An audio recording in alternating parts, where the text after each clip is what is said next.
Hey, Jackie, welcome. We are live here. This is a very off the cuff, unplanned. I've actually never used this just instant live feature. I usually go through another app called StreamYard, which is on through Google. So, how are you doing, Jackie? What's going on? So, yeah, my trusty coffee. Yeah, I just got home. Literally just got home. My life. Hello, welcome. So just got in the door from being at the emergency room and getting pumped full of whatever they gave me. So I'm a little groggy, but I'm here. I'm alive. So I wanted to go live and just let all my peeps know that the CO visit is still alive and well, still kicking. Yeah, I'm okay. Yeah, I was just anxiety related. So I just went in and got checked out because it kind of fucks up my blood pressure too. So went in, got that checked out, and they gave me some fluids, IV fluids, and a mild sedative. Other than that, everything else was okay. All my vitals were okay and everything else. So, it is what it is. Just the body does what it wants, These things happen, and so it's always good to just go in and get checked out and make sure everything's okay and it's not something else. So much to the dismay of some of our active JW friends and the how many is it now? 11 governing kings up in New York. That's right. Yep, roll with the punches. And sí, Lourdes, sí hablo español, pero ahorita en este en vivo, casi la mayoría hablan inglés, entonces tengo que hablar inglés. Ojalá me entendés. Yeah, so, yeah, the governing twaffles, that's right. So my wife is still pee me and hates me so much. Yeah, it's sad, isn't it? It's sad that it has to be that way. I feel that pain. I do. I feel that pain, definitely. And I'm sorry that you're having to go through that. We all are. We're sorry that this organization puts us in this position to have to be at odds with our family members and loved ones just because of differences in beliefs. I would think that, really, and I don't think it's even ideal. I mean, I think it's completely achievable that two people can have differing beliefs when it comes to religion, at least. Religion, maybe politics and things like that, and yet still respect each other, love each other. It's sad that one of the two hates the other person. So, yeah, it's sad. So, yes, having kids is hard, my life. Yes, I know it is. But you know what? I'll tell you from personal experience, not in any way, disclaimer, I'm not telling you what to do. I'm not giving you any ideas or anything like that, but just from, being realistic. You guys know how I am. I'm always straight shooting, but from personal experience, I can tell you that, kids won't hold you back forever. Okay. Even kids, they won't hold you back forever. Unfortunately, you get to a point where you have to make decisions for you. You will decide how far you can go, how much of yourself that you have to give up. Sixes, hello, welcome. Thanks for being here. Thank you very much. Thanks everyone for, I know this is just so unexpected. Like I said, I've never done this format before with the instant live directly through YouTube. Generally, I use the StreamYard app, and that's programmed ahead of time.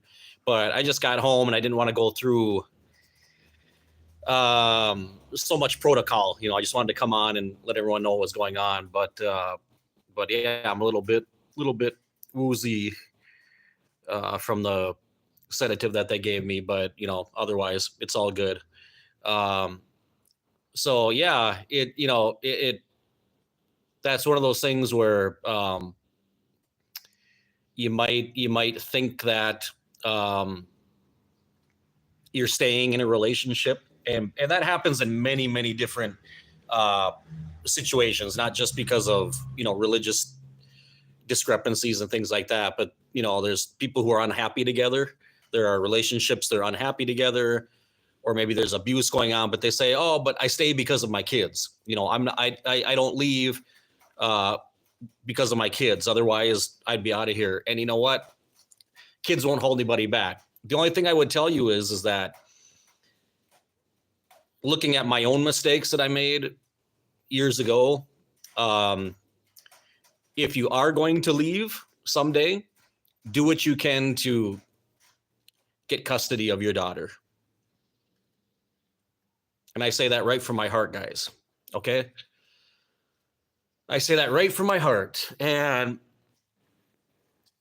one of the things you guys won't see very much on the CO visit is me crying. Okay? But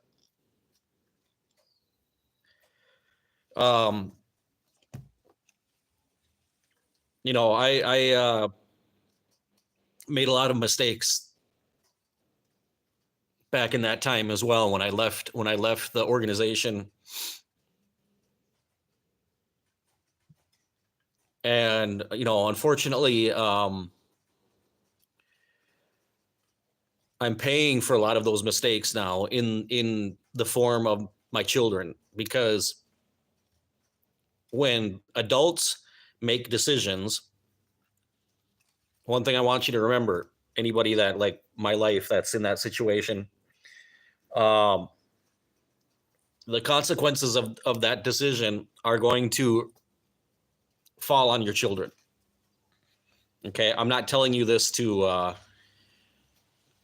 say stay because of your child. I'm just saying, I hope that if you get to the point where you decide that you need out, because you probably will someday, you can't let yourself die. You can't give up all you are because of that situation.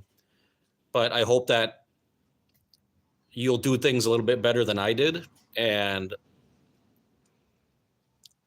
give the best environment and the best upbringing to your child.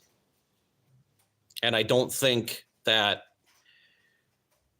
being in a Jehovah's Witness household is the best upbringing. So that's not to say that in a situation like that, your child is always going to have contact with your spouse. There's visits and all that kind of stuff, but try to get the custody yourself. Okay.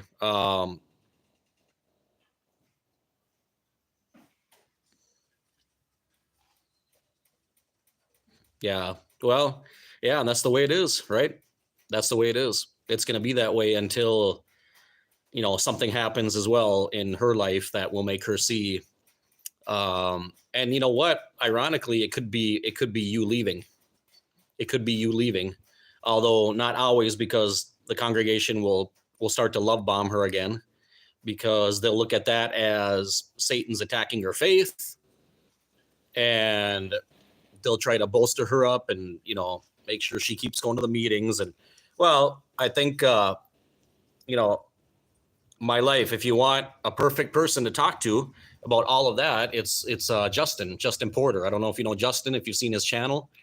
Justin Porter, he's from Australia. He's in the exact same situation as you are. Exact same situation. So Yeah. Yeah. Well, that's interesting you put it that way. You don't want your daughter growing up damaged? Well, my friend, she already is to an extent. Okay. She already is because she's seeing the dynamic that's going on between you and your wife. She's being indoctrinated by the witnesses. That's damage in itself. Okay. Um, the emotional turmoil that's caused by a breakup, by a divorce, kids get over it. They're pretty resilient. It wouldn't be the first one.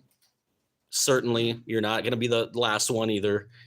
Um, but they'll understand as Jackie said in the future. Okay, I don't know how old is your daughter. If you want to share that, you don't have to. Don't worry about it. Yeah, well, there you go. See what I mean? She's already damaged. Okay, she's already seeing that. When your kids come to you, 10 years old, yeah, it's old enough. Old enough. That's old enough where they start seeing that stuff and they'll tell you like, mom, dad, or dad, can you guys stop fighting? It's bothering her already. Okay.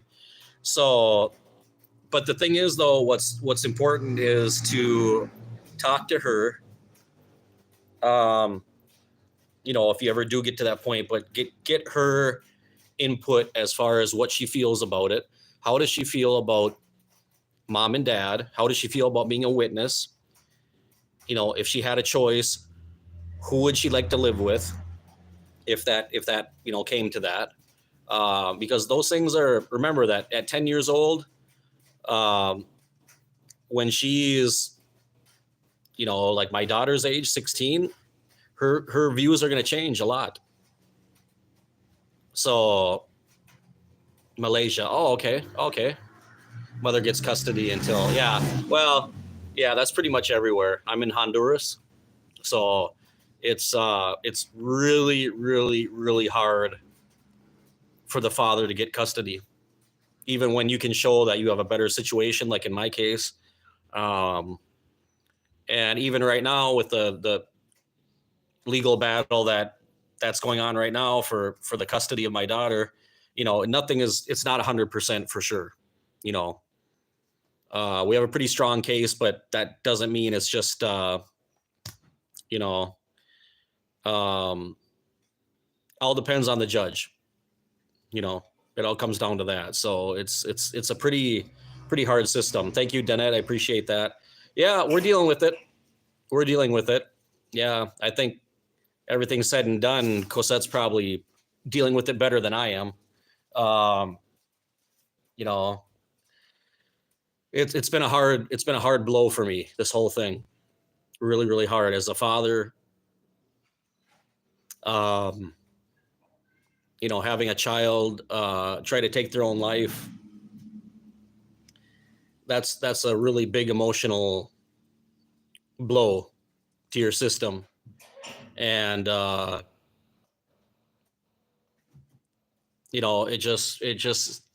it's like everything I tried to do with her up until now, all these years, everything I tried to teach her, and ultimately it wasn't enough because she made that determination that she wanted to just end it all. And that just goes through my head over and over and over again. You know, there was nothing worth um, or strong enough to keep her from doing that. The only thing is, you know, miraculously she survived. And, it was 50-50. She could have gone either way. She could have died, or in this case, she woke up and she survived. Um, but it's just, as a father, you feel like a failure, you feel like a failure. That's what goes through my head every single day. I failed because when she was at that moment, she didn't think about telling me. She didn't think about calling somebody. She didn't have any faith that was strong enough. Which that part of it, I mean, being a witness, I can't expect much more from that. But it is heartbreaking, my life. It is heartbreaking. It's very hard. It's very hard. So believe me, I understand your situation. As I said, if you haven't seen Justin Porter, you can look it up. It's just Justin Porter on YouTube. He's subscribed to my channel. I'm subscribed to his. He is an ex-witness from Australia, and his wife is Pimi. Justin Porter, Porter, Justin Porter. Justin Porter, correct. Yes, that's correct. Yep. Yeah, well, actually, my life, I have, okay, I got remarried. So my ex-wife is a witness. Hey, question answers. Hello. Welcome.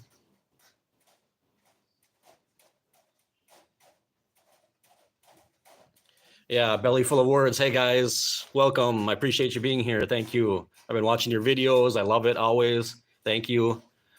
Yeah. Well, yeah, you do get tired, of course. I mean, we're all human beings, and you have a breaking point. You get to a point where you just can't stay in a situation anymore. But to answer your question, my life, I have two from my first marriage. I have two daughters, biological daughters that are mine. And my ex-wife is still involved with the witnesses and her family, which is where my daughters live. They don't live with me currently. And years later, after I left the organization, I got remarried, and my current wife, she's not a witness, never has been, but she's a person of very, very, very strong faith. And she has 4 children from another marriage. I have 4 stepchildren, which are my children. They've lived with me for over 6 years, and I'm dad to them. I'm dad to them. So questions and answers. Thank you very much. Really do appreciate that. So I'm there in everything for them. I'm their dad. They call me dad. And that's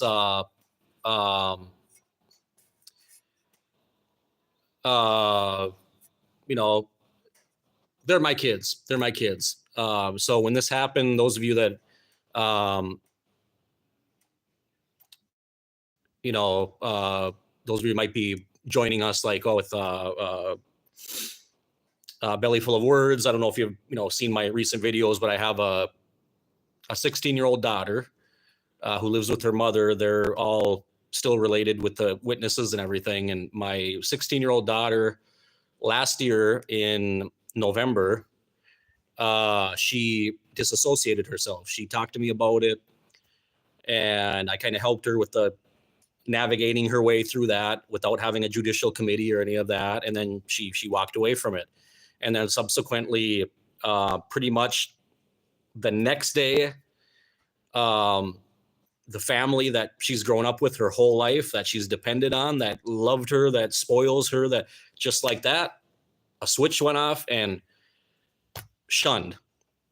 They just completely turned their backs on her. And then in December of last year, just a few months ago, she tried to take her own life. She tried to commit suicide.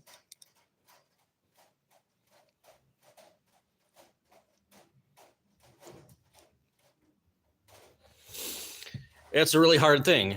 Thank God she didn't succeed, but she could have. It could have went either way. And it's such a psychological devastation for me. And you guys can, on my channel, you can watch my videos and see. Oh, thank you, Eva. I appreciate that. Thank you so much. That really means a lot to me. Thank you. And I know you guys, served as missionaries and speak Spanish and all of that. I'm in Honduras. That's where I live. I actually came down here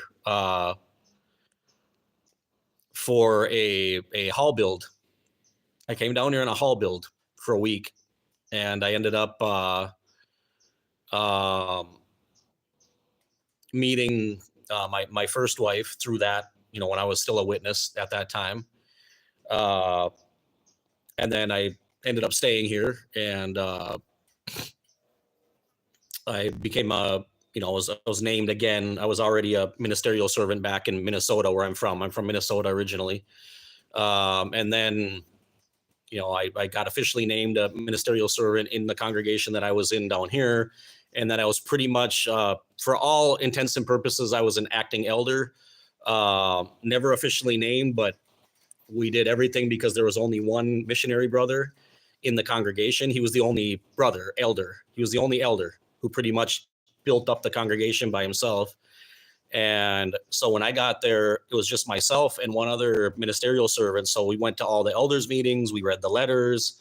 Yeah, we read the letters. I had a copy of the Shepherd the Flock of God manual. And, he told us, this missionary brother, he was just like you guys. He was full-fledged missionary brother. He was an older guy. They're pretty old now. They're still alive, but I think they must be in their upper 70s now. He said, we don't usually do things this way, but, I can't have an elder meeting with just me. Makes sense, right? So, yeah, I was born in Minnesota, guys. I was born in Minnesota. And then it was just a pure coincidence that I ran into an old friend that I went to school with, who's a witness as well. We went to school with. We worked together at a factory up in Minnesota in Hibbing, and he told me, he's like, man, in like 2 weeks I'm going to Honduras for a hall build, and he's like, we got to do welding. We're gonna build the roof, and it's all metal. And he's like, you should come with me. And I was like, oh man, in 2 weeks? I didn't even know where Honduras was. I had no idea. I was really ignorant back then. Didn't know a word of Spanish, didn't know anything. And so, it worked out. I ended up coming down here with them. That was a 1 week trip. And that was 23 years ago. I've been here 23 years. Pretty much all my adult life, I've lived here. And so I left the truth here in Honduras and everything. I woke up and so yeah. So that whole situation with my daughter, I have a couple of videos where right after she disassociated to kind of get away from where she's living until things calm down, she came over here to where I'm living. She spent a couple weeks with me. And so I got a couple of videos with her and an interview and stuff. And so it was really, really devastating for me to find out what happened to her. And she didn't tell me until like 2 months later. I never knew about it. That she was hospitalized, the whole deal. And so now I'm in a really, really ugly legal battle right now, trying to get custody of her. But yeah, no, I'm not from here. I'm a Midwesterner. I'm a Minnesota native, northern Minnesota. I grew up in Grand Rapids, Minnesota, and came down here to Honduras and learned everything just off the cuff here on the run. Learned Spanish just on the fly, out in the street, listening to people, and been to Grand Rapids. No kidding, really. But in Minnesota or Michigan, Minnesota, well, we might know each other, or you guys might know at least some of the people that I grew up with, because my family was one of the nucleus, the nuclei, I guess I should say, families that brought up that congregation in Grand Rapids. in Grand Rapids, Minnesota. So yeah. Yeah. Wow. What a small world. Yeah. Well, not a lot of things are making sense now. Oh, I bet we do. I bet we do. Well, if you start throwing some names out there, I don't know where you guys. You don't have to say anything either. Any details you don't want to give or anything like that. I don't know what like region you're from exactly in Minnesota. Yeah, Judy Garland. That's right. Yep, birthplace of Judy Garland. Yep, yep. That's for sure. Yeah, yeah. My family is my last name is Zafke. Uh, Leroy Johnson. Boy, it sounds familiar. It could be. Could be. You know, the place that we saw a lot of other circuits was at our assemblies. We would have our district conventions in Rochester, Minnesota, southern Minnesota. Rochester, really beautiful city. I loved Rochester. Really pretty there with the Mayo Clinic, Mayo Civic Center, and the Mayo Clinic.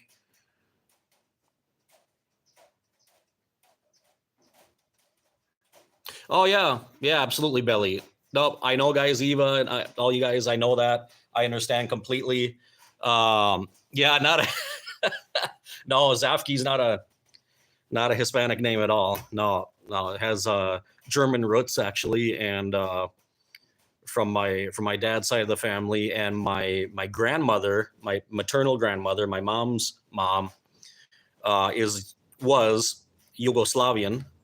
They immigrated from Yugoslavia uh, around the turn of the century. Her mother immigrated around 1900 or so, and then uh, my grandmother, uh, whose last name was Kenyalo, uh, she was born in 1917 in the United States. She was the first generation, and her first language was actually one of those Serbian, Croatian, one of those Slavic languages, and she spoke German as well, which was kind of interesting. So I think because of they lived in a region that was somewhat close to the Prussian border, or Prussian border, German border at that time, way back at the beginning of the century. So yeah, wow, what a small world. Yeah.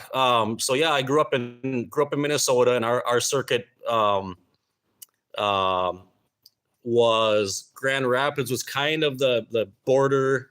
We're not Iron Range, but our circuit included uh, a lot of the Iron Range cities like Hibbing and Virginia, Eveleth, Detroit Lakes, Hoyt Lakes, all that area, and then like Big Fork and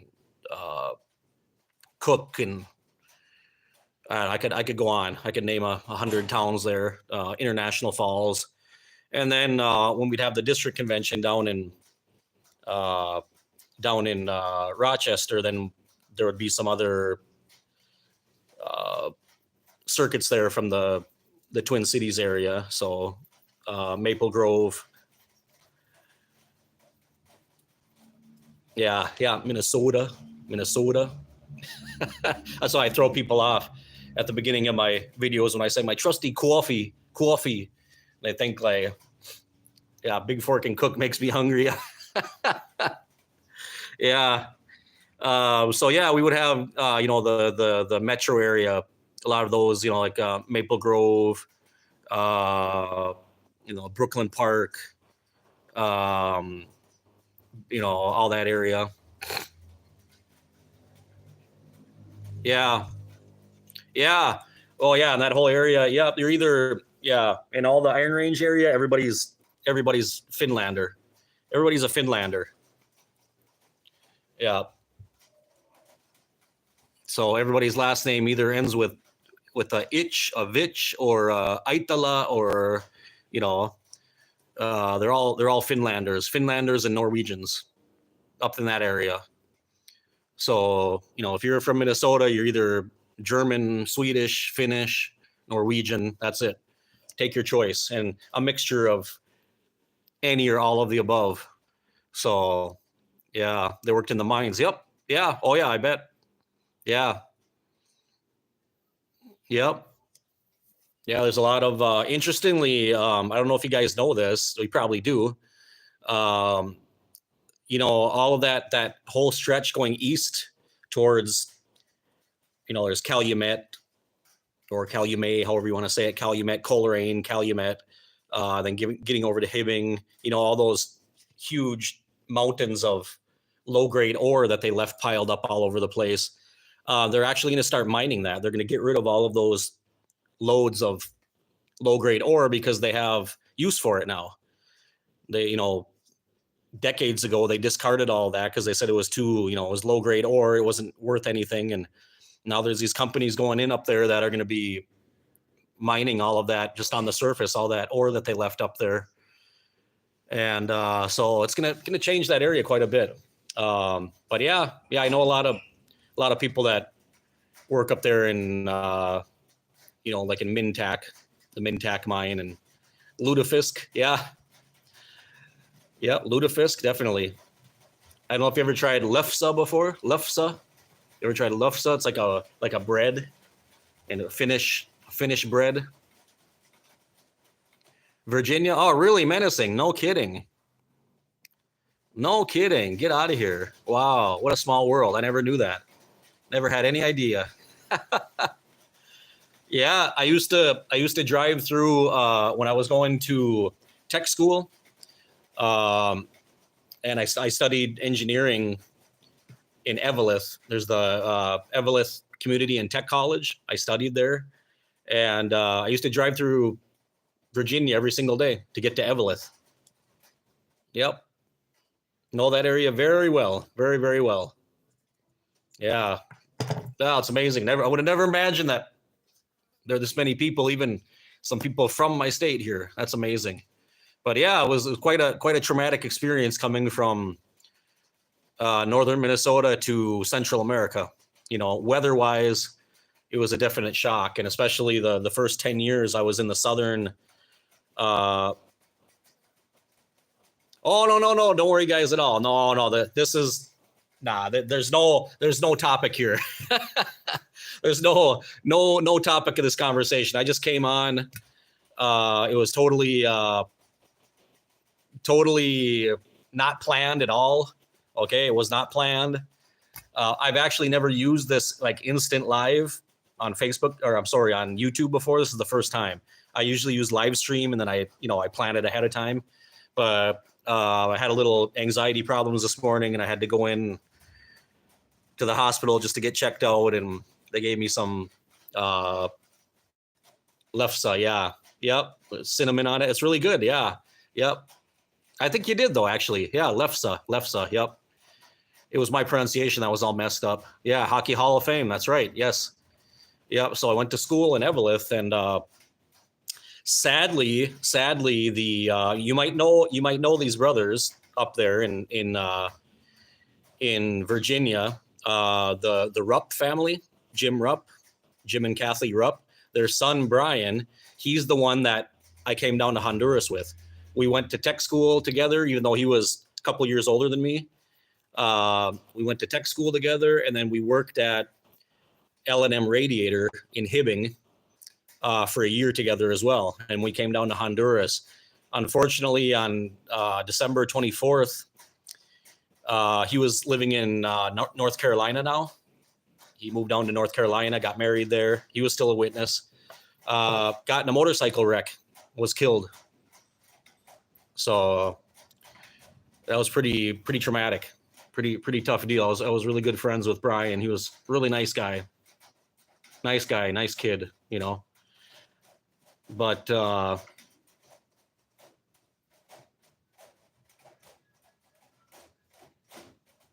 oh, really menacing? Yeah. Thank you, Dave. I appreciate that. Thank you, and I appreciate you watching too. Okay, appreciate that. Thank you, and I'm glad that my story and everything means something to you guys, and that's the whole purpose of this. The whole purpose is each one of us, with all the varying styles and different messages that we're putting out there, but it's all a common goal that we're working towards, and it's just to make awareness about the Watchtower organization, and that it's false, and that it damages people, and it damages families, and also the doctrines that they're teaching, all the changes, the organizational changes, the doctrinal changes, is because this is a man-made organization, and it's false. It does not have God's backing.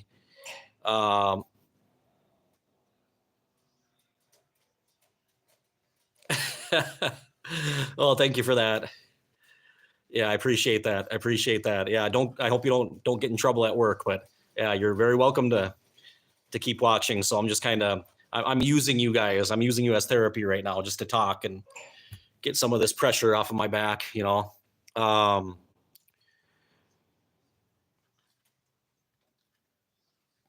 You don't, even though I hadn't seen Brian Rupp for years, and of course we wouldn't have, we lost contact and everything. And obviously I'm not a witness anymore. So he wouldn't talk to me anymore either.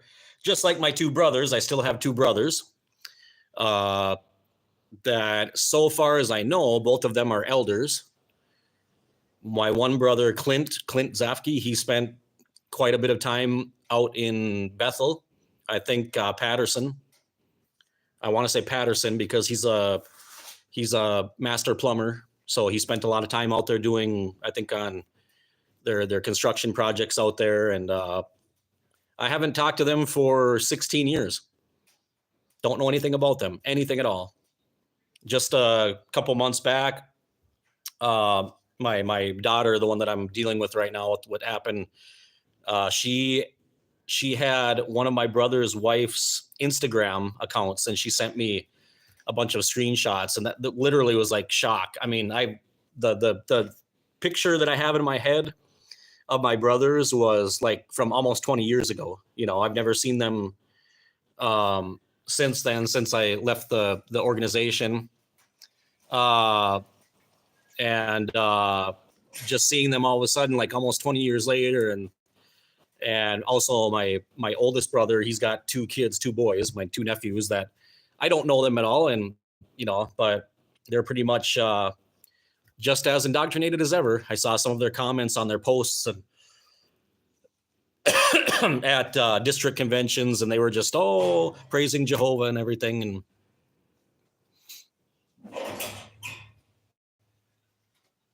oh, thank you. Well, that's fine. Yeah, I got no problem with that, guys. Yeah, I got no problem with that at all. And I appreciate you mentioning her. And I'll let her know. I'll have her look for you guys, and then she can look up your video and watch it. So, hey, Dr. Carr. Hey, my buddy from Seattle.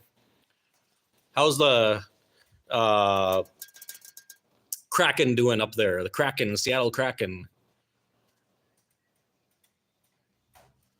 Yeah, I was getting fluids, and they pumped me full of some other thing. I don't know what it was, some mild sedative. So my head's kind of, the coffee. Yeah, I literally, when I did this live, like I was telling everybody, I never, Jim and Eva are here. Jim and Eva in the house. Woo!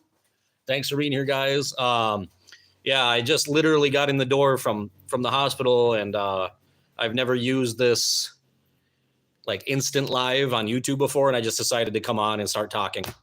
And I don't, and yeah, but hold on, I'll you guys can keep chatting. Don't go away. I'm just gonna be moving around here a little bit. I'm gonna see if I can warm up some coffee, just so Dr. Carr doesn't get mad at me. So yeah, people are pretty sensitive about that kind of, what started out as just a joke has now turned into like a calling card. And if I don't start off every video by saying I got my trusty coffee, people literally like leave comments like, hey, what's up with the coffee? If you're no coffee, I'm not watching. I'm like, how did this happen? Wait a minute. I'm not even from New York or Boston or, Philly. Pharmakia. Yeah, Pharmakia. Yeah, exactly. The Pharmakia brothers. Be careful. Yeah. Those psychologists, they're monkeys, according to the governing kings.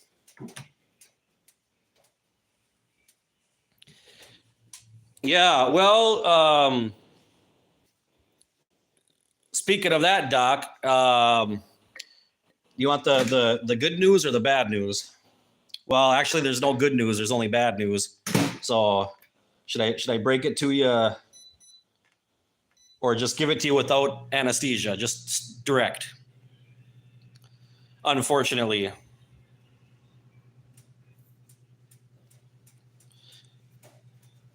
Well, you guys know I have cats, right? Well, unfortunately, the cat, whilst playing, broke my custom CO visit mug, which was one of a kind that Dr. Carr sent me. Believe me, it was heartbreaking. I was heartbroken. And she jumped up on the counter here in the kitchen and knocked over a bunch of. Hey, Dave. Welcome, Dave. Yeah, Mr. Coffee we're all warned about. Yeah. Yeah, leave it to Watchtower to correct us on ancient Greek pronunciation, right?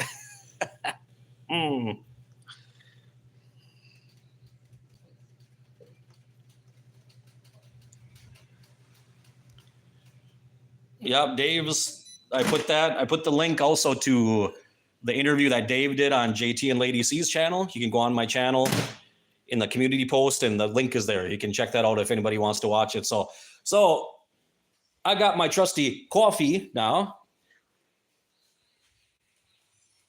There we go.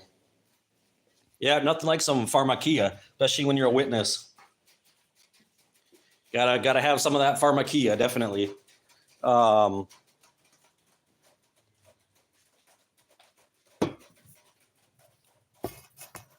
Okay, so since we're all here, everybody's here in a talking mood, and the fog is kind of clearing. I'm kind of start to feel. Yeah. Hey, don't sweat it, guys. Don't sweat it. I'm sure the powers that be will forgive us if we pronounce wrong some words from over 2,000 years ago. But here I'll throw out this one out there to you guys, everybody. I'm starting to come back into myself and feel a little bit more like my old self again here. So thanks, guys, for all of you giving me a proverbial shoulder to cry on today. So here's a question I'm going to throw out to you guys. What do you guys all think about what's your point of view on the Book of Enoch? I'll throw that one out there. What do you guys think about it? No bias from me at all. I'm just throwing it out there. What do you guys think? Have at it.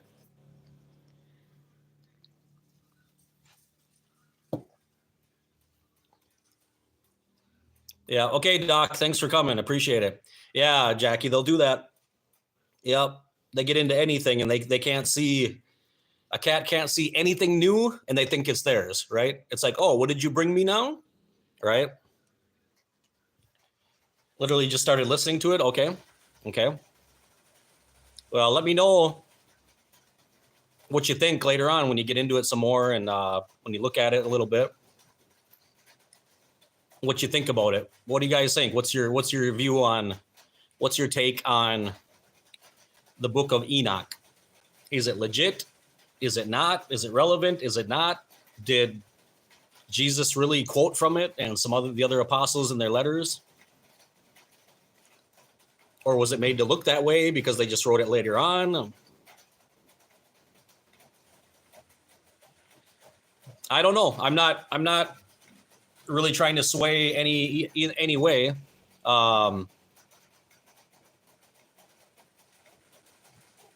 Yeah, that probably says a lot, Mercifer. Interestingly. Yep.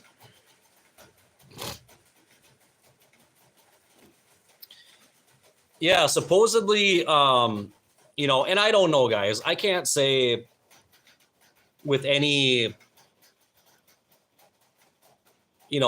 propriety. I'm not a Bible scholar or PhD or anything like that. I mean, and knowing the history of early Christianity and then the the rise of the Catholic Church and the Nicene Council and all that stuff, and what they decided to put in the Bible and what they didn't. And I mean, I don't know. I mean,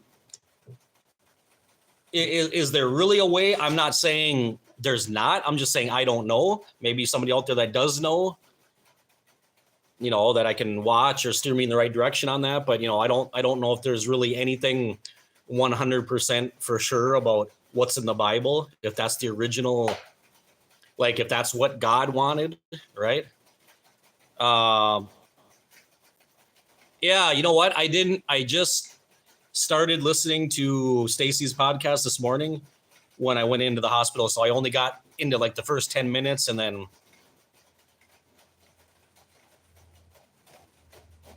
yeah, so I don't know. I'll have to listen to the rest of it. I didn't hear what he said about that, but yeah, maybe do a reading of it. Yeah. I'll have to get a copy of it and look through some of it. So I got a gist of I've read through a lot of it because I got a copy off of line, like a PDF copy. So I've read quite a bit of it, and it's basically the gist of it is it goes a little bit more in depth about Enoch and his relationship with the Watchers, the fallen angels that were put here, and they, their sin, and it gives their names and what they did, and then each one of them introduced certain things to mankind, like working with metals, and others with chemicals and drugs and things like that. Another one gave them armaments, and another one introduced makeup and painting of the eyelashes and all that kind of stuff. And then, they entreated Enoch to go before God and kind of like intercede for them to get back into heaven. And kind of, I mean, it's an interesting story. I mean, from a literary point of view, it's a good read. It's a very interesting story, whether it's canon or not, whether it's inspired or not. And I don't know. Yeah, Dave. Well, of course. Yeah. The Mormons, of course, everything's going to be twisted back to, the whole Joseph Smith, all that weird stuff, the golden tablets and all that bullshit.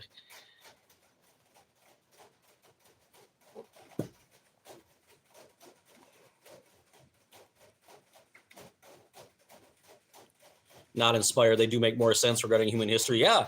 Oh, I think they definitely have. I messed this one about questions and answers. I've already read Polycarp's letters. It had many quotes from the New Testament. His letter was beautiful and was in the movie on Polycarp in 2015. I haven't seen that. I'll have to look for that. He was the only man in Smyrna in Revelation. Oh, okay. Interesting. I'll have to look that up. Yeah, there's definitely some historical value to them, no doubt, so yeah, that's, I've read a lot of that, and I just don't know, like, when I read basically the, like, I don't really see what the relevance is to it, like with Enoch, the Book of Enoch, other than the fact that, I mean, it's kind of like it's like a spin-off series of Genesis, right? Like they give us the information that nobody asked for, like what are the angels' names, and the fact that they taught certain things to mankind. And I mean, okay, well, it's good to know, but does that change anything? Does it really add anything? Not really. I mean, it seems like to me, like the attributing women wearing makeup to a fallen angel, that seems like a convenient, like one more little reason to put in there to, to keep women down. Look how evil this is. Did you know makeup? That was from a fallen angel. Now, what I did think was very interesting in Enoch, the Book of Enoch, was how it goes into a little bit more detail about the Nephilim, about the children of the fallen angels, and how it mentions that they sinned against not only humanity, but against the creation, against animals. I think making a reference to that they engaged in sexual acts with animals and other things, birds and things like that, and created thus like these other monsters because of that. And basically that's where the distinction is made between, for example, the fallen angels are one particular group of angels that were involved in that initial rebellion, the ones that came down and took wives for themselves. And then the demons are those disembodied spirits of the souls of the Nephilim who were on earth at that time. They died in the flood, but they didn't really die. That was kind of an interesting take. I thought that was kind of something relevant to look at that. And then when you look at all these other things with that, yeah, I don't know. It just, who knows? Because you know what, the Bible doesn't say that they didn't. You look at the original account in the Bible, it doesn't give any details about that. It talks about the fallen angels, what they did, and then the Nephilim. And it doesn't say they had children. It doesn't say they didn't. It doesn't say either way, but logic there's no reason to think that they were sterile or they were neutral, like androgynous, right? There's nothing that indicates that. And somehow there were still Nephilim after the flood. So, hey, El, hello. Yeah, well, you missed the first, I don't even know how long I've been on here. Oh, you missed about the first 25 minutes. I'm a little bit better now, but I was kind of a blubbering mess, and I was all, So it was a therapy session. Yeah, it was kind of messy, but we're talking now, and all these people have showed up, and they made me feel better, and I appreciate all of you for that. I really do appreciate it. Yeah, dang it. You missed the vulnerable blubbering Colin that people rarely get to see. But we're here now. So yeah, I was just throwing out there, asking people what they think about the Book of Enoch. I don't know if you've ever read it, El, or maybe you can someday read it and give us your thoughts on it, or make a video about it. It's pretty interesting. It's an interesting story, and there's lots of debate out there about whether it's legit or not.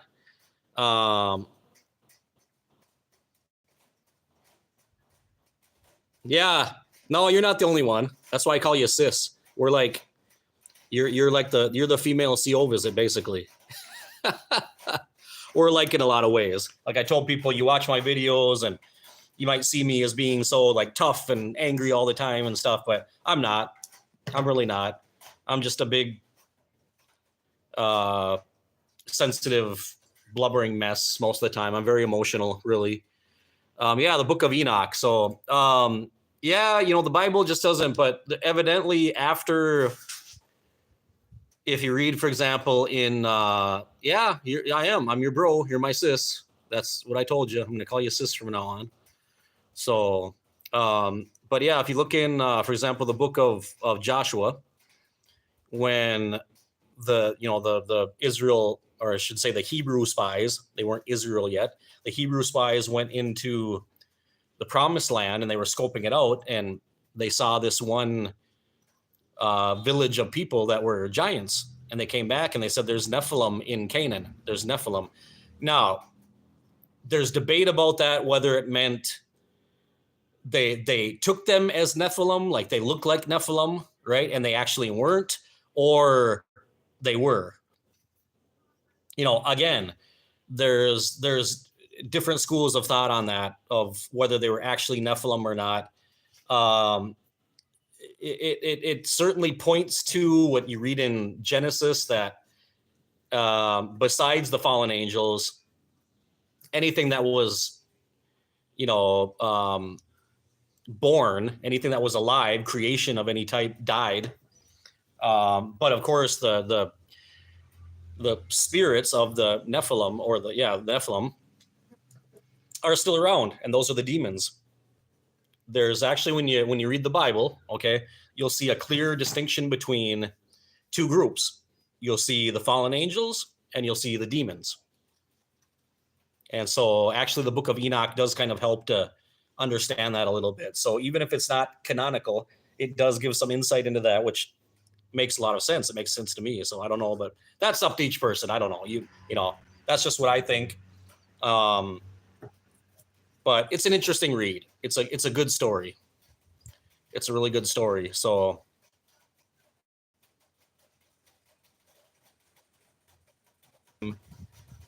how they were using the language, how, like, especially with, you know, languages like ancient Hebrew, right? With no written vowels or any of that, just knowing how things were pronounced.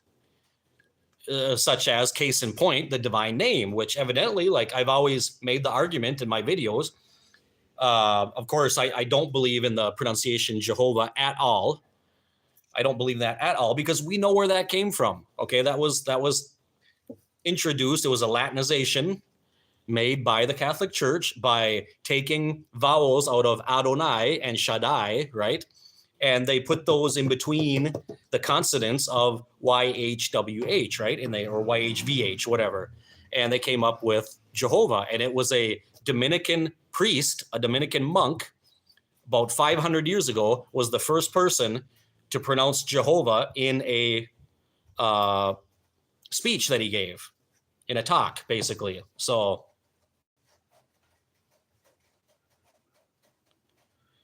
no, it's okay, I'll tell you guys what it is. Okay, it's all the roofs here in Honduras are made out of metal. I'll go inside here so you can see. Okay, you see the roof, and inside my house, it's a aluminum zinc roof, and it heats up during the day when it gets really hot, and of course the metal starts to expand and you get all that crackling noise. That's what it's from. Because yeah, I've had people on my videos like, hey, could you shut off your dryer? And I don't have a dryer, I told this guy one time, and he was just like, didn't say a thing. But yeah, it's from the roof. It's from the metal roof expanding and shrinking. That's what it's from. No problem at all. You can ask anything you want, anything your heart desires. My life's an open book, people.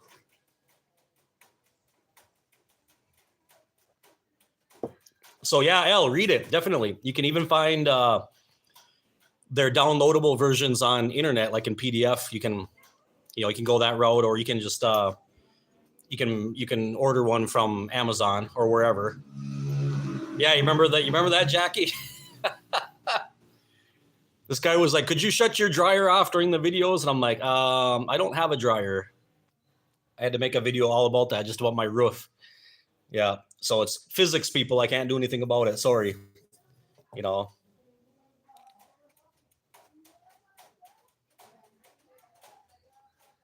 So yeah, but yep, that's a good book. It's a book I recommend that you read.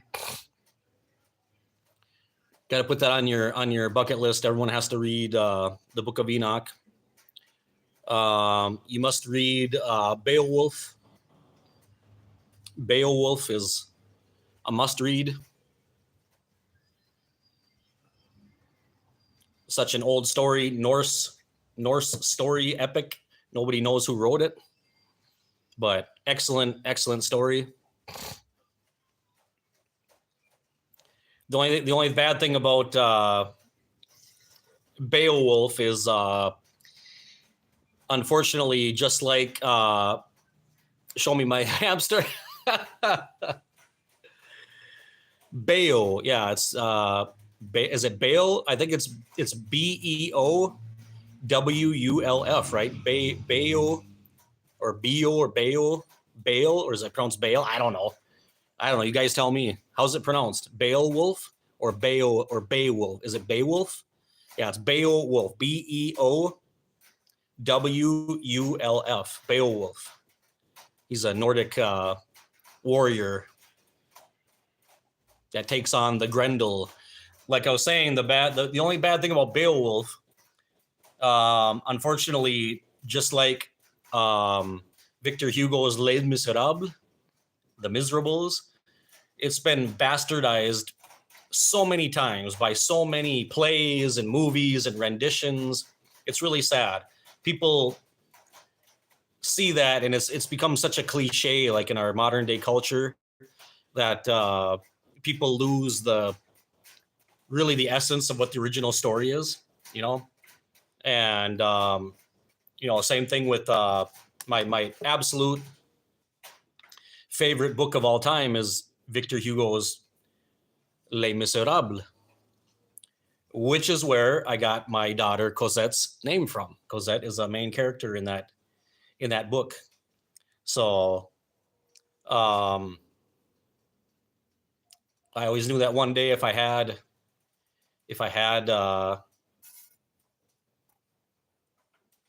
let me see, I gotta go back here. Did I miss something? Did I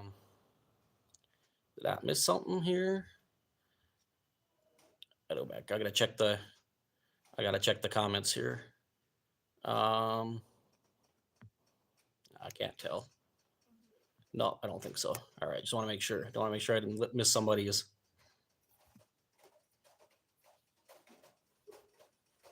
Yes, you're right. Yep, you're right. I don't know if this is so I don't mistake you guys. Is this Jim or Eva? Which one is chatting? But I'll err on the side of Jim, just to be machista, right? Chauvinistic. Yeah. Yep, I had that name. I didn't give it to my older daughter. Her name is Donna. I named her after my dad's mom, my paternal grandmother, Donna. And then when my second daughter was born, I said, no, she's going to be Cosette. Yep, she's going to be Cosette. And how prophetic it was. Yes, thank you. Yeah, and I chose that name because in French, that's what we would say in Spanish, cosita. It's a little thing, because she was such a little thing when she was born. Cosita, cosa. And even in Spanish, since my daughters are bilingual, I can speak in either language with both of them. And when I talk to Cosette, I always call her Cosa. Jim, okay, thanks, Jim. And I always call her Cosa. I say, hey, Cosa,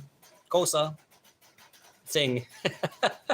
But in a cosita, Cosa, in an endearing way, right? So yes, it is a beautiful story. I love it. I love the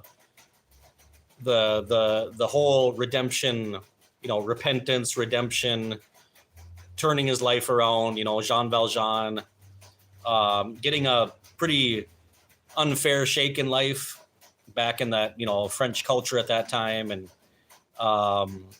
just terrible thing that happened to him, going to prison all those years. Just a innocent kid, was hungry, and then turning into a monster, and then finding, I guess, really through the priest, right? For the first time in his life, grace,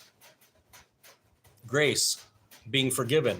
Someone forgave him, and it lit that spark in him. And then, his breaking down and just crying and realizing how horrible he was, and just having to forgive himself, I think, was really the whole gist of that, was forgiving himself and then forgiving everybody else, forgiving the world for everything that they did to him and all of that. And of course, I always saw Inspector Javert. That to me was always like the witnesses. That was like the Watchtower Society.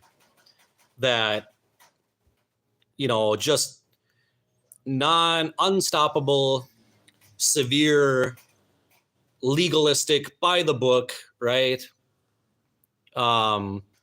Yes, Cosette. Yes, yes, Ita. It's like Ita in Spanish. Yep. Ita. Yep, Cosette. It's like a cosita. And that's what she is. She's a little thing, the diminutive and endearing little thing. Yeah, it's I don't know if you've read the original, the Les Miserables from Victor Hugo, but that's what it's all about. The story is about grace. And interestingly, the one person at the very end, the one person who could not accept grace. I don't want to give it away. I shouldn't. Spoiler alert. No, I shouldn't do that. Yes, he is a very sympathetic character, very virtuous. And like I said, Inspector Javert, who was always persecuting, always on the heels of Valjean, reminded me of the Witnesses, reminded me of that whole organization of just being, unsympathetic and just, always having to go by the legal instead of mercy, right? Yeah. Unfortunately, some of the movies, they all got something right. The book is so long, you can't make one movie out of it. They all got something right about it, but none of them got all right. Like that recent one with Hugh Jackman, which was different with a musical. I don't really like Les Mis as a musical. Then there was the one back in the 90s with Liam Neeson, which I loved. I loved that. And I can't remember his name. Somebody please help me. He was the captain on what is his name? It's Jeffrey Rush. He was in the Pirates of the Caribbean. Jeffrey Rush played Inspector Javert, which I think he did excellently. Excellent. Les Miserables. Yes, CM. Leaf Driver. Yep. Yeah, all the movies got something right, but they all were missing elements. And of course, it's such a long movie. I mean, it would be such a long movie, you can't really do that. But the one with Hugh Jackman was really interesting because they had the scene where the prisoners were pulling the ship that had fallen over, and they were pulling it with the chains and all of that. That was a scene out of the book, but it never was in a movie. So that was really interesting to see that actually dramatized. But it's interesting that like the Watchtower organization that doesn't practice mercy, whereas Valjean found grace and mercy, right? And it changed his life, everything about his life. Yet he still had that old identity, right? That was haunting him. And it ended up being Javert's downfall. Yeah, loving kindness. Yeah, because so as not to say grace. Right, exactly. And it ended up being his destruction in the end. He could not bring himself to forgive, right? And to do something that maybe it wasn't the legal thing, but it was the just thing. Just like one of the sayings that I love so much that says, where the law doesn't reach, justice should reach a little bit farther. I've always liked that saying. Sometimes it might not be the legal thing, but is it the just thing? And that's what it is. But Elle, I don't want to ruin it for you. I've said too much already. Read it. Also, if you read Victor Hugo was the author of The Hunchback of Notre Dame, right? The original book. It's not a children's book. I'll warn you right now. Okay, I laughed when they made a Disney movie out of it, right? It's not a children's book. The Hunchback of Notre Dame. Yeah, triggered. Yes. You'll love it, Elle. You'll love it. Yep. Get your tissues out when you're reading that book because it's awesome. The Hunchback of Notre Dame, also very dark story, very dark, but lots of satire in there, lots of commentary about the church, the Catholic Church, and the Dom falling in love with the gypsy and all that, soap opera that went on and all that kind of stuff, the ruthlessness and the jealousy and rage and all of that. Very good story, but definitely not for children. Doesn't have an ending like in the cartoon. Not the same ending. Yeah, it is. And you know what? We're as a witness, your hair stands up like a cat when you hear the word grace. Isn't that amazing? How they brainwash us to react that way. It's unbelievable. Absolutely unbelievable that we reject grace. And grace is the most amazing thing. It really is. It's inexplicable. It's yes, thank you. Thank you, Jim. Yep. Where the law doesn't reach, justice should reach further. A little further. Yep. Yeah, it's amazing that, they keep us back from the most wonderful thing, amazing thing that you can ever experience in your life when you come into a knowing, a real knowing, the real gnosis, which interesting is like when I hear that word gnosis, which is like know in English, but it's also like conocer in Spanish. And when you say conocer in Spanish, it goes beyond. There's actually, interestingly, something that can help you. This is why learning other languages is very important, guys, because you can get further understanding of things, which just in English you can't. In English, you got one verb, know. That's it. That's it. Know. To know something or to know somebody. And all we can do is we can add adjectives onto that to really know or to deeply know, right? But in Spanish, there's two verbs. You have saber and you have conocer. Okay? Saber is head knowledge. Saber, which is where you get the word sabio, wise. It's head knowledge. It's knowing something. Yeah, I know that. I know. Do you know of this person, right? Do you know this person, but in the sense of knowing of them? Like, do you know who this person is? Oh, yeah. Sí, yo sé, right? Sé quién es, right? I know who he is. But it's different than saying, sí, lo conozco. I know him or her, right? I know that person, which indicates an intimacy. It indicates beyond just the surface, okay? You know things about that person on a personal level. And that's where, by learning these languages deeper or learning other languages where the grammar is much more complete than English, you get that and you go, oh man, wow, that makes a whole new sense, right? Yeah. So Mercifer said, yeah, I was 40 years in all my life, just left in January. Wow, Mercifer, no kidding. Wow. Yeah, and it's going to be that way for a while. Just be patient. Give yourself time. Let yourself go through there's going to be confusion and there's going to be anger and there's going to be sadness and then all this stuff, right? Despair. And it's like grieving, basically. It's grieving.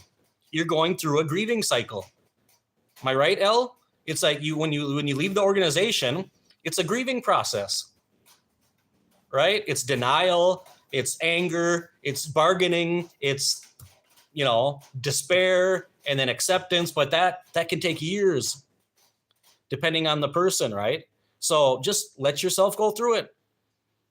Stay close to the community, watch videos, ask questions, right? Talk to people, and you just go through it in your own time.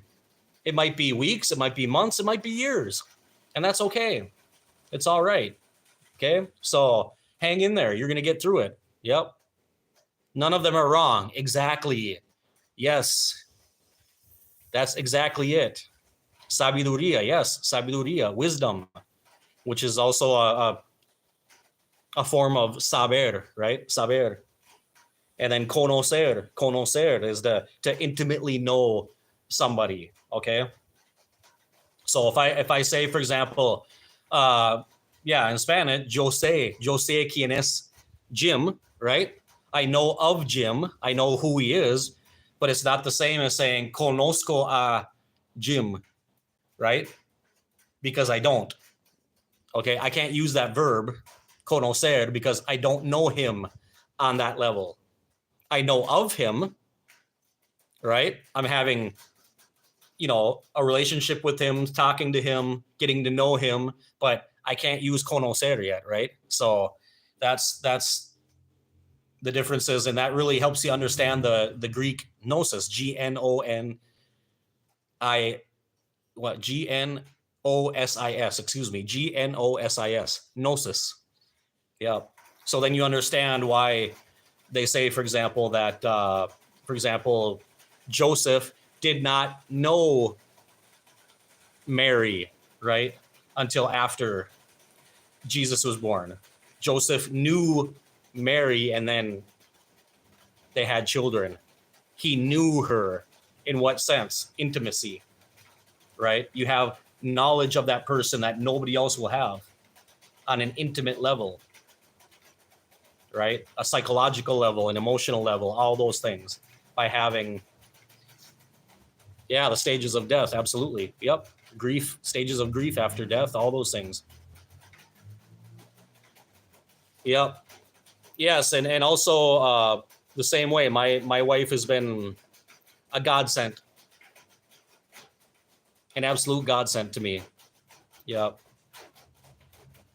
Yeah, absolutely. Negative emotions,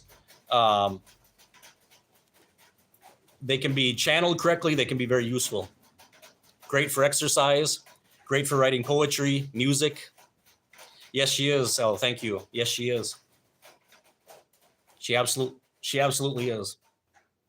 And God put her in my life to, and I'm still a work in progress, but to get me back to the way, back to the right path, right? And it's coming little by little. So I still have some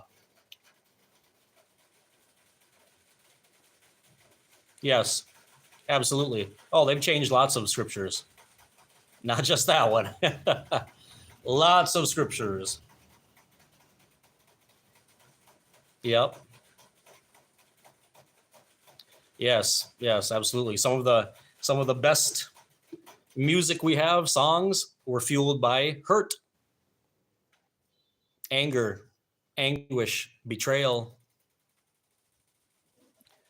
Onemia. Oh yeah, there's another fellow Minnesotan.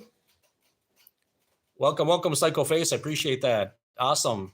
Welcome. I'm from Minnesota too, Grand Rapids, Minnesota. Triggers and learning to constructively control them. Yeah, without being controlled by high control. Yeah, and that's true, Dave. Bingo. You have to learn how to control your emotions. Otherwise, somebody else will. Yep. Lake Milak. Mm-hmm. Yep.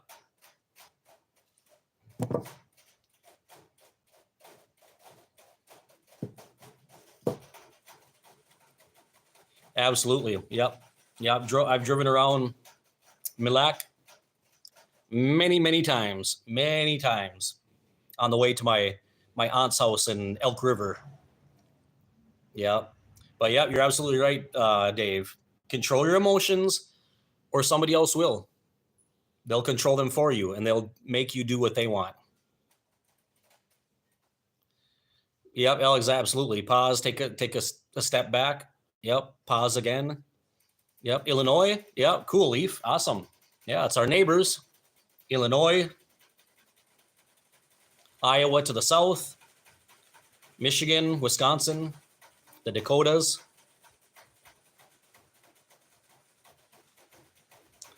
Yeah, absolutely.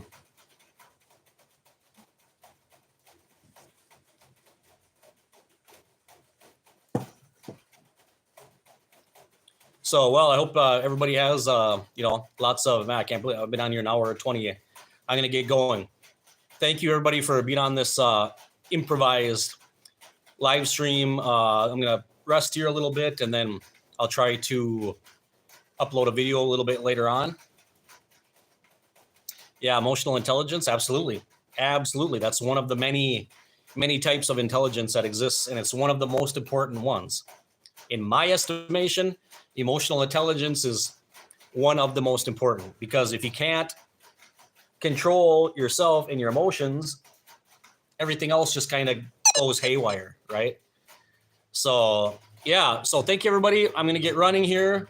I'm going to rest a little bit. I came back, I literally just walked in the door from the hospital, sat down and put this on and started talking. So I'm going to shower and get all that environment off of me, and then rest a little bit, take a nap. And later on this afternoon, I'll try to get a video up. So thank you everybody for being here. So glad to talk to everybody and kind of get to know a little bit more about you guys and find out all these people here from Minnesota. Okay, or Minnesota natives. Awesome. So, ESL. Yep, that's what I'm trying to do always. So, okay, everybody, take care and stay tuned for the next videos.